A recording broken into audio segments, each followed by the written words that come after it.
السلام علیکم ورحمۃ اللہ وبرکاتہ۔ اعتکاف کے تعلق سے ضروری مسائل، اعتکاف کے فضائل اور حضور اکرم صلی اللہ تعالیٰ علیہ وسلم کے معمولات اعتکاف کے تعلق سے کیا تھے وہ آپ کو بتانے والا ہوں۔ اعتکاف کی کتنی قسمیں ہیں؟ مردوں کے علاوہ عورتیں بھی اعتکاف کر سکتی ہیں یا نہیں؟ حضور اکرم صلی اللہ تعالیٰ علیہ وسلم کا اعتکاف کرنے کے تعلق سے معمول یہ تھا۔ ام المؤمنین حضرت عائشہ صدیقہ رضی اللہ تعالیٰ عنہا سے مروی ہے، حضور پرنور صلی اللہ تعالیٰ علیہ وسلم رمضان شریف کے آخری عشرے کا اعتکاف فرمایا کرتے تھے، یہاں تک کہ اللہ تعالیٰ نے آپ صلی اللہ تعالیٰ علیہ وسلم کو وفات دی اور آپ کے بعد آپ کی ازواج مطہرات رضی اللہ تعالیٰ عنہن نے اعتکاف کیا۔ حضور اکرم صلی اللہ تعالیٰ علیہ وسلم کے صحابی حضرت انس رضی اللہ تعالیٰ عنہ فرماتے ہیں کہ نبی کریم صلی اللہ تعالیٰ علیہ وسلم رمضان شریف کے آخری عشرے کا اعتکاف کرتے، ایک سال اعتکاف نہ کر سکے، جب اگلا سال آیا تو حضور صلی اللہ تعالیٰ علیہ وسلم نے 20 دن کا اعتکاف کیا، یعنی حضور اکرم صلی اللہ تعالیٰ علیہ وسلم اتنی پابندی سے اعتکاف کیا کرتے تھے۔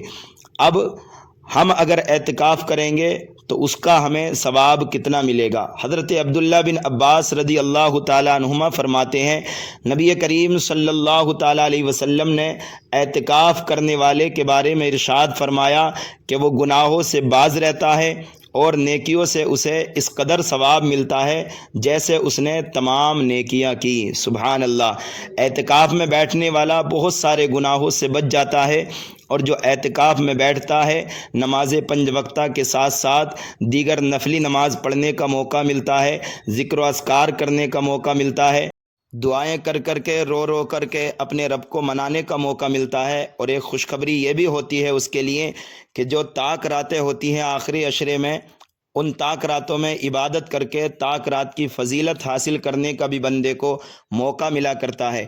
حضرات صحابی رسول حضرت عبداللہ بن عباس رضی اللہ تعالیٰ عنہما سے روایت ہے، تاجدار رسالت صلی اللہ تعالیٰ علیہ وسلم نے ارشاد فرمایا، جس نے اللہ تعالیٰ کی رضا حاصل کرنے کے لیے ایک دن کا اعتکاف کیا تو اللہ تعالیٰ اس کے اور جہنم کے درمیان 3 خندقیں حائل کر دے گا، اور ہر خندق کے درمیان مشرق اور مغرب سے بھی زیادہ فاصلہ ہوگا۔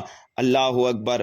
بندہ اتنی دور جہنم سے کر دیا جاتا ہے کہ مشرق اور مغرب سے بھی زیادہ اس کے درمیان 3 خندقیں حائل کر دی جاتی ہیں۔ سبحان اللہ! حضرت مولا علی رضی اللہ تعالیٰ عنہ سے روایت ہے، سرکار دو عالم صلی اللہ تعالیٰ علیہ وسلم نے ارشاد فرمایا، جس نے رمضان میں 10 دن کا اعتکاف کر لیا تو ایسا ہے جیسے اس نے 2 حج اور 2 عمرے کیے۔ سبحان اللہ!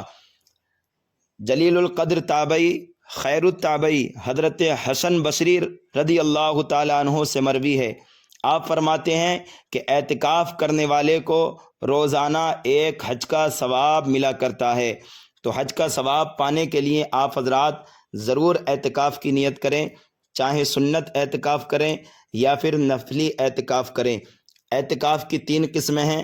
ایک اعتکاف وہ ہے جو ہم نے کسی کام کے پورا ہونے کی وجہ سے منت مانگی کہ 3 دن کا 2 دن کا اعتکاف کروں گا، اگر وہ کام پورا ہو گیا تو اب اس اعتکاف کو کرنا واجب ہو جاتا ہے، اور اس واجب اعتکاف کے لیے ضروری ہے کہ روزہ بھی رکھا جائے اور مسجد سے بغیر عذری شرعی کے 1 منٹ کے لیے بھی نکلنے کی اجازت نہیں ہوتی، اور سنت اعتکاف کے لیے بھی روزہ رکھنا شرط ہوتا ہے، اور جو ہے باہر کو بغیر عذر شرعی 1 منٹ کے لیے بھی بندہ نہیں نکل سکتا، ورنہ اس کا اعتکاف ٹوٹ جائے گا۔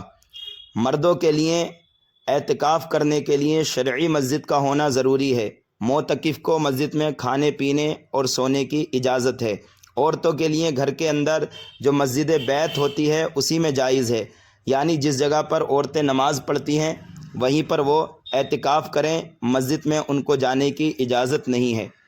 تیسرا ہے نفلی اعتکاف، یہ چند منٹ کا چند گھنٹے کا بھی ہو سکتا ہے، اس میں روزہ اگر بندہ نہ بھی رکھے تب بھی اس کا اعتکاف ہو جاتا ہے۔ تو اعتکاف میرے آقا کی بڑی پیاری اور بڑی محبوب سنت ہے۔ ہمیں چاہیے کہ ہم اعتکاف کرنے کے لیے بیٹھیں، اللہ کے گھر کا مہمان بنیں اور زیادہ سے زیادہ عبادت و ریاضت کر کے اپنے لیے، اپنے گھر والوں کے لیے، اپنے مسلمان بھائیوں کے لیے دعاؤں کا اہتمام کریں۔ اور جو اعتکاف میں بیٹھنے والے ہیں ان سے مؤدبانہ ایک گزارش ہے کہ آپ حضرات خاص کر کے ان 3 چیزوں کا خیال رکھیں۔ زیادہ کھانے پینے سے پرہیز کریں، زیادہ باتیں کرنے سے پرہیز کریں اور زیادہ سونے سے پرہیز کریں۔ ان 3 چیزوں سے آپ پرہیز کریں گے تو انشاءاللہ اعتکاف میں آپ کو بہت زیادہ کامیابی ملے گی۔ رب کائنات مسلمانوں کو اپنے پیارے محبوب کی پیاری سنت اعتکاف کرنے کی توفیق عطا فرمائے۔ اگر یہ ویڈیو سننے کے بعد آپ کو اچھی لگی ہے تو دوسروں کے پاس جلدی سے شیئر کر دیجئے تاکہ ان لوگوں کو بھی اعتکاف کی فضیلت معلوم ہو جائے۔ کل بروز جمعہ بعد نماز عصر اعتکاف کے اندر بیٹھا جائے گا، اور جو سنت اعتکاف ہوتا ہے وہ کل سے شروع ہوگا، یعنی مغرب سے پہلے آپ مسجد کے اندر بیٹھ جائیں اور پھر چاند دیکھنے کے بعد آپ مسجد سے باہر آئیں گے۔